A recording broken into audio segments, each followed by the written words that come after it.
There we go. Are you there, Mr. Lowe's? I am. Hi, Bev and KCAA listeners. Hey, Dale. Dale from Redlands, Lowe. Dale, how are you? I am wonderful. How about yourself? We're doing good, and perfect timing that you called in. Cliff, this is Dale. Dale, this is Cliff. The two of you guys are almost in the same kind of business. You ought to go out and have coffee together and jibber-jab. Absolutely. I was listening to Cliff's stories as far as getting rid of some of the rodents that we have around here, and he's absolutely right. I mean, each house is different in each and every way, so... thank you, Cliff, for doing what you do, because I know we need you out there. Thank you. And, Dale, now, since we got rid of the buggy situation, we didn't get rid of that elephant yet, but we'll find a way to do that. And would you please tell all of our listeners in all of the countries that we deal with, now since we're in springtime, and Cliff saved us with all the buggies, now's the best time for people to start doing their gardening outside. What should one do first? Absolutely. Now is the time to think about outdoors. With the weather starting to change and warm up, now's the time to get out and garden and get into the vegetable gardens, start planting the trees. Really, February, March, and April are the ideal times to do a lot of the planting for annuals and perennials, for flowers and veggies. Now's the time to obviously spruce up the lawn. You've got your neighbors there that are probably out there every weekend battling the weeds and the rodents, as Cliff had talked about earlier. So now's the time to start enjoying some of the outdoor activities. With the weather starting to warm up, this weekend alone I think it's going to be about 85 degrees, so not only time to think about gardening and planting, but also time to think about grilling and enjoying the backyard. And as obviously it starts to heat up, you think about air conditioners and pools. So now it's about outdoor maintenance and getting everything ready for company and friends and family so that you can start enjoying the rest of the spring and summer. And talking about all the veggies and the flowers and the trees, I love your store. I'm constantly, like I was there the other day buying a mailbox and a new garage door opener. And I was looking at some of your plants now. Now, for a first-time person that wants to do the herb garden in the veggie garden, let's work our way up to this. What are the top points that you can give them to actually get them started? Well, when you're looking at veggies and herbs, you're looking at space. And obviously, depending on how much space you actually can allocate to that area will depend on what you want to grow. Now, a lot of our first-time gardeners get out there and they do a smaller type whiskey barrel or something that can be done on the patio. And then from there, they maybe venture out to some of the hillsides or even create their own garden center with just 4x4s, treated wood, and create their own planters. So it's really depending on how much space you actually want to allocate, because your veggies, once they start taking off, it's amazing how much they will grow and how much they produce.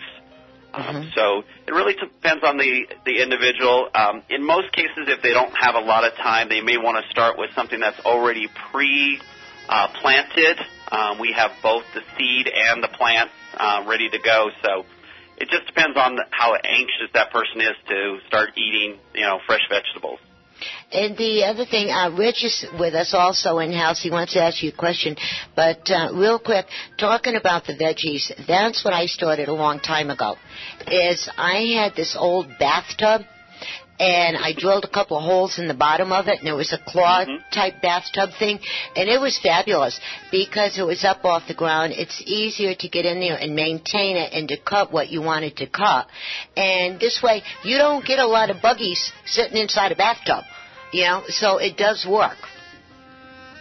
Absolutely. The amazing thing about vegetables is they can almost grow anywhere if you give them care and love. So that's... To be somebody who really wants to get involved in gardening, they have to have a passion for it.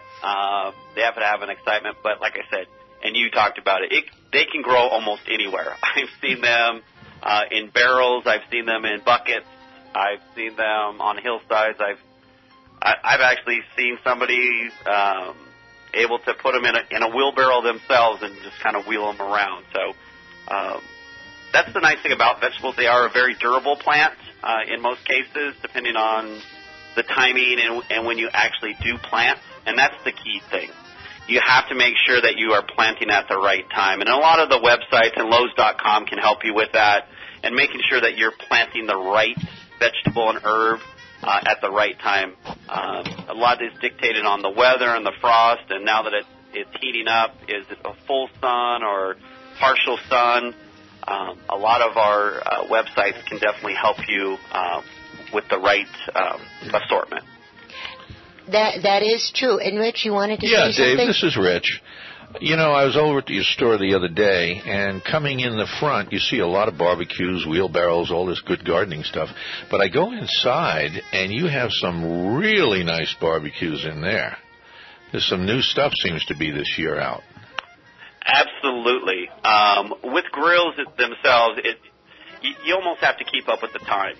A lot of our individuals either like the charcoal or the grill, and we do have a couple that actually have both. You also have an infrared, which actually locks in the flavor right away and very little cook time. So we probably have about 30 different type of style of grills. Some people like to smoke, and it could keep me going for a while. And also some of your new lawn furniture and the gazebo type things and all that. There's some new stuff this year in the store. Yeah, I think what we're trying to do and what we've seen, and our customers really dictate the trend, is that outdoor living has become like indoor living. And we want to be able to enjoy our backyards as we enjoy our living rooms with our friends and family. So a lot of the furniture that you actually at one time probably saw inside is actually making its way outside, especially the color. Your browns are not the only color that you see in the backyard patio now. You see your vibrant reds, you see, your bright greens, oranges, yellows. That backyard is really sprucing up. So yeah, there's a lot of good stuff to look at. Yeah, it not only matches the flowers from outside, but your flowers are now matching your patio furniture. So it really ties everything together. Okay, Dale, excuse me. We got to break in. We just got a caller on the line. Mia, would you bring him on, please? Yes, it's Cliff from San Bernardino. That was John, I think. John, sorry, I'm looking at Cliff. Okay. Oh, my goodness. Yikes, that's live radio. Okay. Bring him on. Okay, he's on. Hello, Cliff. Hi. How are you doing? Hi, am I on? Yeah, you're on. Hi. Okay, I was wondering about plants up against the house and trees and stuff like that. I got a lot of ants going up and down my tree, and I seem to have an ant problem inside as well. Is there a connection?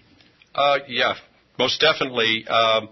They can go up the branches of the trees and maybe even eat the stuff that the aphids leave, and then the next place they're going to go is maybe into the house, and they'll trail into the house. Same with the shrubs along the house. So that's an area that you have to watch.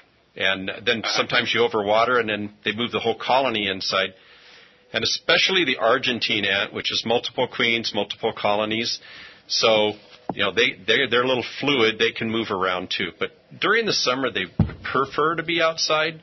But if it gets super hot or super wet and cold, then they come inside. So it doesn't matter what time of year. But, yeah, you're right. The shrubs on the house and the trees, not only ants, but the trees help you get rats, too. The rats will run across the branches. So you try to keep your tree branches 18 inches to 2 feet away from the structure, and you should have your brush and your bushes should be cut back to, 8 to 12 inches away from the building at least. That gives you a chance to treat back there. All right, well, thank you for your time and for putting me on the air, and thank you. Have a good day. You're welcome. Okay, Dale, you still with us? I sure am, Bev. Yeah, good. I'm glad you're with us on this. I knew the two of you would be a perfect match here today. I love when a plan comes together. Yes. And, Rich, did you want to ask something? Cliff, are there some plants that they could buy at Lowe's, of course, that wouldn't be subject to some of these bugs and things? They just don't like them that much. I haven't noticed too many because if one bug doesn't like it, another one might. I think just cultivating them, keeping them trimmed back, and that's your better bet. Well manicured yards are less trouble than overgrown yards. So I think we got Bev on a tizzy here. Sorry. She's thinking of something. It sounds like, Dale, don't you love live radio? I mean, we're cracking up over here. I love when you say one will like it, the other one doesn't. It sounds like you're at some kind of a restaurant and everybody's arguing about that. Well, yeah. I mean, you can always, I'm sure for about 4 to 6 weeks, you'll be selling ladybugs. They're good to turn loose in the yard. Oh. Absolutely. I mean, you got to look at it. Some insects are actually good for the plant. Yeah, they're called beneficials, and they're great for plants. And the lacewings are another one that are good. They eat other insects. So. Really? Oh, by the way, while I'm thinking about it, you have the stones, the blocks and things in the back outside for the pavers. Mm-hmm. And I was looking at them for a little project I want to do, a little pathway. You have a big selection of that. Absolutely. And, you could go to Lowe's.com, and we do have the how-to clinic areas. And your listeners, by all means, weekend projects are probably the most exciting things and the most rewarding. And the things that will actually improve your home a great deal would be something like a little fire pit. You could use not only the pavers, but the stackable you've got stone. the retaining walls, those kind of things. And you can create your own planters. As Bev was talking about, she took a tub and turned it into a planter. You could do the same thing with retaining block. Yeah, and you don't have to worry about concrete. And concrete, you stack them in different ways. It's a lot easier to work with. Absolutely. I got to break in one more time because Cliff has to leave us. He has to go and get his granddaughter, and he cannot be late for this date. Aww. So, Cliff, before you leave, honey, would you please bump out your contact information one more time? Okay, yeah, it's Cliff's Pest Control, Inc. Phone number is area code 909-887-1862. And thanks for having me on, Bev. You're welcome, and I'll talk to you next week. Good seeing you. And say hi to the babies for me. Oh, yeah, well, that granddaughter's 16, but... Hey, she's still a baby. Yeah, they're always babies. We've actually go and get our hair cut every month since she's been 2.5. That's fantastic. Yeah, so it's been fun. I think we've missed a couple times in that time, so I better not be late. Yes, Thank you. Then afterwards take her to Starbucks. Yeah. Thank you. You're welcome. Okay, and Dale, we're back with you, darling. All right, and so you were talking about the pavers. Now, if we could back up just a little bit, and we were talking about the patios and all the different things that one can do with that, I would like to pick up where we left off with the flowers. Now, you even have the hanging basket with all the different flowers, and one could even do that with certain fruits, too, couldn't they? Absolutely, Bev. There's so much you can actually do with plants these days. And like I said, one area to explore is the how-to area on Lowe's.com. And but even coming in and speaking to our nursery specialist, anybody out inside garden, and the one exciting thing that we just found out is that the Sun Times or the Sun, the Reader's Choice, actually rated our garden as the best garden center. So it was pretty exciting that we just found that out. So we have some wonderful people out there that can give them some creative ideas of what to do in the spaces that they're working with. So by all means, come out, and we'd be happy to put some things together for you, even design an area. We do all of those kind of things. And that's what I love about your store. And every time we go in there, and if one needs help, you actually find a human being that will give you help. Thank you. I appreciate it. You're welcome. Yeah. It's not like the other guy down the street. You know what I mean? And also the other thing I truly enjoy about that is the customer service. Yeah. The parking lot. It's always easy to find a place to park in your parking lot. The prices you cannot